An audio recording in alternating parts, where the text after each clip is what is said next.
Welcome for the 19th episode of the Magic of Coding Phonics Kannada, and in today's episode we are learning to write the letters A to step by step in 2 coded lines, and you know that we have 3 secret lines. So using these 2 coded lines, let's understand how we can help the child to understand the letter formation and the line concept, how the child can have a memory and write it very effortlessly in coming days. So come on my dear friends, let's all practice. I'm sure you all have your pen and papers, so please practice along with me.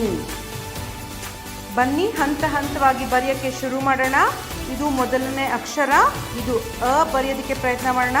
So ನಾವು ಇದನ್ನು ಶುರು ಮಾಡ್ತಾ ಇರೋದು dotted line, ಈ 2 red line ಮಧ್ಯ ಇರೋಂತಹ ಒಂದು secret dotted ಲೈನಲ್ಲಿ ಶುರು ಮಾಡ್ತಾ ಇದ್ದೀವಿ.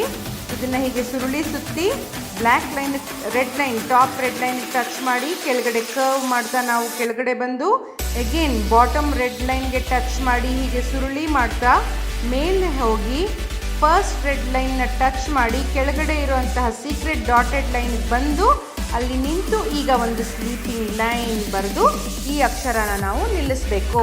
ಅ ಮುಂದಿನ ಅಕ್ಷರ. ಸೊ ಇದನ್ನು ಕೂಡ ನಾವು ಇಲ್ಲಿ ಡಾಟೆಡ್ ಲೈನ್ ಏನಿದೆ ನಮ್ಮದು ಸೀಕ್ರೆಟ್ ಡಾಟೆಡ್ ಲೈನ್, ಇಲ್ಲಿಂದ ಶುರು ಮಾಡ್ತಾ ಇದ್ದೀವಿ. ಅದೇ ರೀತಿಯಾಗಿ ಮೇಲೆ ಹೋಗಿ ಸುರುಳಿ ಸುತ್ತಿ ನಂತರ ಫಸ್ಟ್ ರೆಡ್ ಲೈನ್ ಟಚ್ ಮಾಡಿದ್ಮೇಲೆ ಕೆಳಗಡೆ ಬರ್ತೀವಿ. ಹಾಗೆ ನಾವು ಕೆಳಗಡೆ ಬಂದು ಬಾಟಮ್ ರೆಡ್ ಲೈನ್ನ ಟಚ್ ಮಾಡಿ ಅಲ್ಲಿ ಕರ್ವ್ ಮಾಡಿ ನಾವು ಅದೇ ರೀತಿ ಮೇಲೆ ಹೋಗಿ ಇಲ್ಲಿ ನೋಡಿ ಹೀಗೆ ನಮ್ಮ ಕೈಯನ್ನು ಒಂದು ಸ್ವಲ್ಪ ಕ್ರಾಸ್ ಆಗಿ ಮೇಲೆ ಸುರುಳಿ ತೊಗೊಂಡು ಹೋಗಿ ಟಾಪ್ ರೆಡ್ ಲೈನ್ನ ಟಚ್ ಮಾಡಿ ಇವಾಗ ಇನ್ನೊಂದು ಸುರುಳಿಯನ್ನು ಮಾಡ್ತಾ ಸೀಕ್ರೆಟ್ ಡಾಟೆಡ್ ಲೈನಿಗೆ ಬಂದು ಅಲ್ಲಿ ನಾವು ಸ್ಲೀಪ್ ಅಥವಾ ಈ ಅಕ್ಷರನ ಮುಗಿಸ್ಬೇಕು. ಇದು ಆ ಅಕ್ಷರ ಆಯಿತು. ಮುಂದಿನ ಅಕ್ಷರ ಇ. ಇದನ್ನು ಕೂಡ ನಾವು ಈ ಸೀಕ್ರೆಟ್ ಡಾಟೆಡ್ ಲೈನಿಂದ ಶುರು ಮಾಡ್ತೀವಿ. ಇಲ್ಲಿಂದ ನಾವು ಮೇಲೆ ಹೋಗಿ ಒಂದು ಕರ್ವ್ ಮಾಡಿ ನಂತರ ಡಾಟೆಡ್ ಲೈನಿಗೆ ಬಂದು ನಿಲ್ಲಿಸಿ ಅದೇ ಲೈನ್ ಮೇಲೆ ಹೋಗಿ ಟಾಪ್ ರೆಡ್ ಲೈನ್ನ ಟಚ್ ಮಾಡ್ತಾ ಒಂದು ಸುರುಳಿ ಅಥವಾ ಕರ್ವ್ ಮಾಡ್ತಾ ನಾವು ಕೆಳಗಡೆ ಬಾಟಮ್ ರೆಡ್ ಲೈನ್ನ ಟಚ್ ಮಾಡಿ ಇಲ್ಲಿ ಕೂಡ ನಾವು ಸ್ವಲ್ಪ ಮೇಲೆ ಹೋಗಿ ಇದನ್ನು ತಿರುಗಿಸಿ ಇನ್ನೊಂದು ಸುರುಳಿ ಮಾಡ್ತಾ ರೆಡ್ ಲೈನ್ನ ಮುಟ್ಟಿ ಇನ್ನೊಂದು ಸ್ವಲ್ಪ ಕೆಳಗಡೆವರೆಗೂ ನಾವು ಪೆನ್ನ ತರ್ತೀವಿ. ಈಗ ನೀವು ನೋಡ್ತಿದ್ದೀರಾ ಇದು ಇ ಆಗತ್ತೆ. ಮುಂದಿನ ಅಕ್ಷರ ಯಾವುದು ಅಂದರೆ ದೀರ್ಘ ಸ್ವರ ಇ. ಸೊ ಇದನ್ನು ನಾವು ಹೇಗೆ ಶುರು ಮಾಡ್ತೀವಿ ಅಂದರೆ ಇದನ್ನು ನಾವು ಟಾಪ್ ರೆಡ್ ಲೈನಿಂದ ಶುರು ಮಾಡ್ತೀವಿ. ಮೊದಲು ಇದನ್ನು ನಾವು ಒಂದು ರೌಂಡ್ ಅಂದರೆ ಒಂದು ಸೊನ್ನೆಯ ಆಕಾರ ಅಥವಾ ಓವಲ್ ಆಕಾರದಲ್ಲಿ ಹೀಗೆ ಈ ಒಂದು ಪ್ಯಾಟರ್ನ್ನ ಬರೆದು ನಂತರ ಕೈನ ತೆಗಿತೀವಿ. ಈಗ ಇದರ ತಲೆಯ ಮೇಲಿರುವಂತಹ ಈ ಪ್ಯಾಟರ್ನ್ ಟಾಪ್ ರೆಡ್ ಲೈನಿಂದ ಹಿಡಿದು ಮೇಲೆ ಇರುವಂತಹ ಸೀಕ್ರೆಟ್ ಡಾಟ್ ಲೈನ್ ಮೇಲೆ ಬರೆದು ಈಗ ಮಧ್ಯದಲ್ಲಿರುವಂತಹ ಸೀಕ್ರೆಟ್ ಡಾಟ್ ಲೈನ್ ಮೇಲೆ ಟ್ರೇಸ್ ಮಾಡ್ತಾ ನಾವು ಒಂದು ಸ್ಲೀಪಿಂಗ್ ಲೈನ್ ಬರೆದು ಈ ಸರ್ಕಲಿಂದ ಈಚೆ ಬಂದ ಮೇಲೆ ನಾವೇನು ಮಾಡ್ತೀವಿ, ಹೀಗೆ ಇದನ್ನು ಮೇಲೆ ತೊಗೊಂಡೋಗಿ ಟಾಪ್ ರೆಡ್ ಲೈನಿಗೆ ಟಚ್ ಮಾಡ್ತಾ ಇದನ್ನು ಕೆಳಗಡೆ ತಂದು ಬಾಟಮ್ ರೆಡ್ ಲೈನ್ ತನಕ ನಾವು ಇದನ್ನು ಇಳಿಸ್ತೀವಿ. ಸೊ ಹೀಗೆ ನಮ್ಮ ಈ ರೆಡಿ ಆಯಿತು. ಮುಂದಿನ ಅಕ್ಷರ ಉ ಕೂಡ ನಾವು ಶುರು ಮಾಡೋದು ಸೀಕ್ರೆಟ್ ಡಾಟೆಡ್ ಲೈನಿಂದ ಮಧ್ಯದಲ್ಲಿರೋದು. ಹೀಗೆ ಇಲ್ಲಿಂದ ನಾವು ಶುರು ಮಾಡಿ ಕರ್ವ್ ಮಾಡ್ತಾ ಮೇಲೆ ಹೋಗಿ ಟಾಪ್ ರೆಡ್ ಲೈನ್ನ ಟಚ್ ಮಾಡಿ ಇದನ್ನು ತಿರುಗಿಸಿ ಕರ್ವ್ ಮಾಡ್ತಾ ನಾವು ಬಾಟಮ್ ರೆಡ್ ಲೈನ್ನ ಮುಟ್ಟಿ ಹಾಗೆ ಕರ್ವ್ ಮಾಡ್ತಾ ಮೇಲೆ ಹೋಗಿ ಟಾಪ್ ರೆಡ್ ಲೈನ್ನ ಮುಟ್ಟಿ ನಂತರ ಇದನ್ನು ಕೆಳಗಡೆ ಇಳಿಸಿ ಮತ್ತೆ ಹೀಗೆ ಬಾಟಮ್ ರೆಡ್ ಲೈನ್ನ ಟಚ್ ಮಾಡಿ ಇದನ್ನು ನಾವು ತಿರ್ಗಾ ಮೇಲಕ್ಕೆ ಎತ್ಕೊಂಡು ಒಂದು ಕರ್ವ್ ಮಾಡ್ತಾ ಟಾಪ್ ರೆಡ್ ಲೈನ್ನ ಮುಟ್ಟಿ ಈ ಅಕ್ಷರನ ಮುಗಿಸ್ತೀವಿ. ಉ. ಮುಂದಿನ ಅಕ್ಷರ ದೀರ್ಘ ಸ್ವರ ಊ. ಇದನ್ನು ಕೂಡ ನಾವು ಸೀಕ್ರೆಟ್ ಮಿಡ್ಲ್ ಲೈನಿಂದ ಶುರು ಮಾಡ್ತೀವಿ. ಇಲ್ಲಿಂದ ಶುರು ಮಾಡಬೇಕಾದ್ರೆ ಹಿಂದಿನ ಅಕ್ಷರ ಥರನೇ ಒಂದು ಕರ್ವ್ ಮಾಡ್ತಾ ಟಾಪ್ ರೆಡ್ ಲೈನ್ನ ಟಚ್ ಮಾಡಿ ಕೆಳಗಡೆ ತಂದು ಬಾಟಮ್ ರೆಡ್ ಲೈನ್ನ ಟಚ್ ಮಾಡಿ ಹಾಗೆ ಮೇಲೆ ಹೋಗಿ ಮತ್ತೆ ಟಾಪ್ ರೆಡ್ ಲೈನ್ ಕೆಳಗಡೆ ಇಳಿಸಿ ಮತ್ತೆ ಬಾಟಮ್ ರೆಡ್ ಲೈನ್, ಇಲ್ಲಿಗೆ ಮುಗಿಯಲ್ಲ, ಇನ್ನೂ ಹೀಗೆ ಮೇಲೆ ಹೋಗಿ ಟಾಪ್ ರೆಡ್ ಲೈನ್ ಹಾಗೆ ಕೆಳಗಡೆ ಬರ್ತಾ ಬಾಟಮ್ ರೆಡ್ ಲೈನ್ಗೆ ಬಂದು ನಾವು ಇಲ್ಲಿ ಒಂದು ಸುರುಳಿಯನ್ನು ಸುತ್ತಿ ಮತ್ತೆ ನಮ್ಮ ಸೀಕ್ರೆಟ್ ಡಾಟೆಡ್ ಲೈನ್ನಲ್ಲಿ ಮುಗಿಸ್ತೀವಿ. ಇಲ್ಲೆಲ್ಲೂ ನಾವು ಕೈನ ತೆಗಿಲಿಲ್ಲ.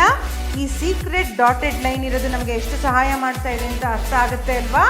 ಮುಂದಿನ ಅಕ್ಷರ ರ. ಇವಾಗ ಇಲ್ಲಿ ತನಕ ನಾವು ಡಾಟೆಡ್ ಲೈನ್ ಸೀಕ್ರೆಟ್ ಲೈನಿಂದ ಶುರು ಮಾಡಿದ್ವಿ. ಆದರೆ ಇನ್ನು ಈ ಅಕ್ಷರಗಳಿಗೆ ಈ ಎರಡು ಸೀಕ್ರೆಟ್ ಲೈನ್ ಹಾಗೂ ಟಾಪ್ ರೆಡ್ ಲೈನ್ ಮಧ್ಯ ಇರುವಂತಹ ಒಂದು ಸ್ಪೇಸ್ನ ನಾವು ಗುರುತಿಸಬೇಕು. ಅಲ್ಲಿಂದ ಶುರು ಮಾಡ್ತೀವಿ. ಸೊ ಇಲ್ಲಿಂದ ಒಂದು ಸಣ್ಣ ಸುರುಳಿಯನ್ನು ಸುತ್ತಿ ಟಾಪ್ ರೆಡ್ ಲೈನ್ನ ಟಚ್ ಮಾಡಿ, ಹಾಗೆ ಇದನ್ನು ಕೆಳಗಡೆ ಇಳಿಸಿ ಬಾಟಮ್ ರೆಡ್ ಲೈನ್ಗೆ ಟಚ್ ಮಾಡಿ, ಮೇಲೆ ಬಂದು ಸೀಕ್ರೆಟ್ ಡಾಟೆಡ್ ಲೈನ್ಗೆ ಟಚ್ ಮಾಡಿ, ನಂತರ ಕೆಳಗಡೆ ಇಳಿಸಿ ಬಾಟಮ್ ರೆಡ್ ಲೈನ್ಗೆ ಮುಟ್ಟಿಸಿ ಮೇಲೆ ಹೋಗಿ ನಾವು ಟಾಪ್ ರೆಡ್ ಲೈನ್ಗೆ ಮುಟ್ತೀವಿ. ಆ ಹಂತದಲ್ಲಿ ನಾವು ನಮ್ಮ ಕೈಯನ್ನು ತೆಗೆದು ಇದಕ್ಕೆ ಒಂದು ತಲೆಕಟ್ಟನ್ನು ಕೊಟ್ಟು ನಂತರ ಇದಕ್ಕೆ ನಾವು ಈ ರೀತಿಯಾದ ಸುರುಳಿಯನ್ನು ಬರಿತೀವಿ. ಸೊ ಇದೇನಾಯಿತು? ಈ ಅಕ್ಷರ ರು ಆಯಿತು. ನಂತರದ ಅಕ್ಷರ ಯಾವುದಪ್ಪ ಅಂದರೆ ಎ. ಹೇಗೆ ರು ಬರಿಬೇಕಾದ್ರೆ ನಾವು ಇಲ್ಲಿ ಡಾಟೆಡ್ ಲೈನ್ಗೂ ಟಾಪ್ ರೆಡ್ ಲೈನ್ಗೂ ಮಧ್ಯದ ಜಾಗ ಹುಡುಕಿದ್ವಿ, ಹಾಗೆ ಇದರಲ್ಲಿ ಬಾಟಮ್ ರೆಡ್ ಲೈನ್ ಹಾಗೂ ಡಾಟೆಡ್ ಲೈನ್ ಮಧ್ಯ ಒಂದು ಜಾಗನ ಹುಡುಕಿ ಈ ಅಕ್ಷರನ ನಾವು ಹೀಗೆ ಶುರು ಮಾಡ್ತೀವಿ.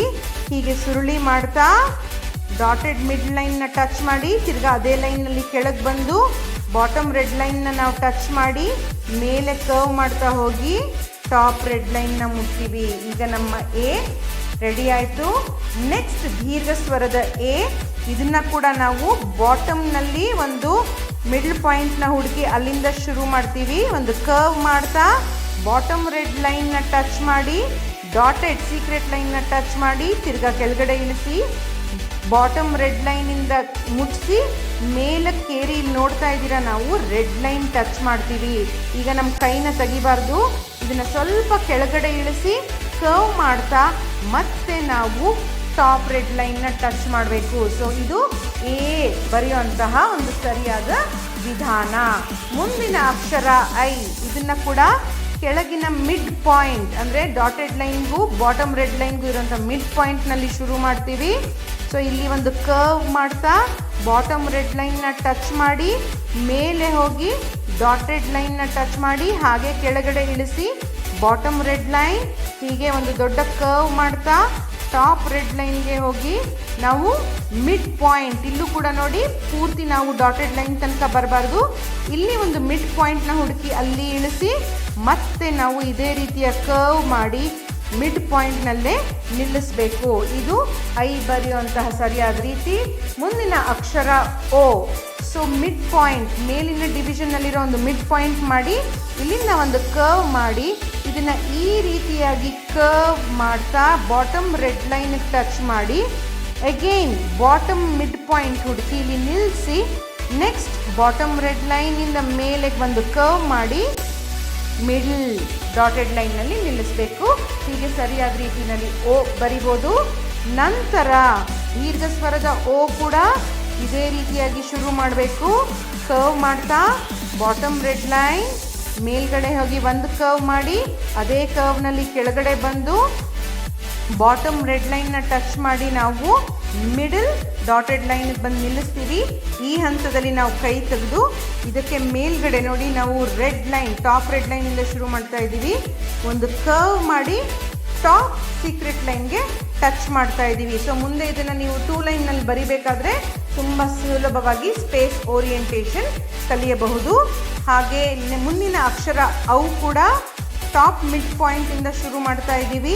ಒಂದು ಸುರುಳಿಯನ್ನು ಸುತ್ತಿ ಹಾಗೆ ನಾವು ಕೆಳಗಡೆ ರೆಡ್ ಲೈನಿಗೆ ಮುಟ್ಟಿ ಇನ್ನೊಂದು ಸುರುಳಿಯನ್ನು ಮಾಡಿ ಬಾಟಮ್ ಮಿಡ್ ಪಾಯಿಂಟಿಗೆ ತಲುಪಿ ಅಲ್ಲಿಂದ ತಿರ್ಗಾ ಬಾಟಮ್ ರೆಡ್ ಲೈನ್ಗೆ ತಲುಪಿ ಡಾಟೆಡ್ ಲೈನ್ನಲ್ಲಿ ನಿಲ್ಲಿಸ್ತೀವಿ. ಇಲ್ಲಿ ನಿಲ್ಲಿಸಿದಾಗ ಕೈಯನ್ನು ಎತ್ತಿ ಇದಕ್ಕೆ ಒಂದು ಗೋಪುರದ ಇಳಿ ಮಾಡಬೇಕು. ಸೊ ಇಲ್ಲಿಂದ ನಾವು ಶುರು ಮಾಡಿ ಒಂದು ಕರ್ವ್ ಮಾಡಿ ನಂತರ ಸ್ಲೀಪಿಂಗ್ ಲೈನ್ ಹಾಗೂ ಈ ರೀತಿ ಕೆಳಗಡೆ ಇಳಿಸಿ ಕೊನೆಯದಾಗಿ ಒಂದು ಚಿಕ್ಕ ಸುರುಳಿಯನ್ನು ಸುತ್ತಿದಾಗ ಅವು ಅಕ್ಷರನ ಸರಿಯಾಗಿ ಬರಿಬಹುದು. ಮುಂದೆ ಬರುವಂತಹ ಅಕ್ಷರ ಅಂ. ಈಗಾಗಲೇ ನಮಗೆಲ್ಲರಿಗೂ ಅ ಬರೆಯೋಕ್ಕೆ ಬಂದಿದೆ. ಸೊ ಅ ನಾವು ಕಲಿತಿರುವ ರೀತಿಯಲ್ಲೇ ಅ ಅಕ್ಷರನ ಬರೆದು ಅ ಪಕ್ಕ ಒಂದು ನಾವು ಸೊನ್ನೆಯನ್ನು ಹಾಕಿದಾಗ ಟಾಪ್ ರೆಡ್ ಲೈನಿಂದ ಹಿಡಿದು ಬಾಟಮ್ ರೆಡ್ ಲೈನ್ ತನಕ ಸೊನ್ನೆಯನ್ನು ಹಾಕಿದಾಗ ಆಗತ್ತೆ. ನಂತರ ಕೊನೆಯ ಅಕ್ಷರ ಬರೆಯೋಕ್ಕೆ ನಾವೆಲ್ಲ ಕಲ್ತಿದ್ದೀವಿ. ಅದೇ ರೀತಿಯಲ್ಲಿ ನಾವು ಆ ಅಕ್ಷರವನ್ನು ಬರೆದು 2 0. ಸೊ ಇಲ್ಲಿ ನೋಡ್ತೀರಾ, ಮೇಲ್ಗಡೆ ಇರೋಂತಹ ಒಂದು ಡಿವಿಷನ್ ಅಂದರೆ ಡಾಟೆಡ್ ಲೈನ್ಗಿಂತ ಮೇಲಿದೆ, ಡಾಟೆಡ್ ಲೈನ್ಗಿಂತ ಕೆಳಗಡೆ ಇದೆ. ಸೊ ಹೀಗೆ 2 ಸರ್ಕಲ್ ಹಾಕಿ ಅಕ್ಷರಗಳನ್ನ ಕೂಡ ಮುಗಿಸಿದ್ವಿ. Wow, my dear friends, do you agree that it was so fun and effortless for all of us to write letters A to AHA in the 2 coded lines? I'm sure you all enjoyed this, and if you want the PDF of these worksheets, please do put it in the comment and we will share the PDF with you. My dear friends, don't forget to comment, share, like and subscribe. I wish each one of you a very, very happy learning. Tata, bye bye. See you in the next episode.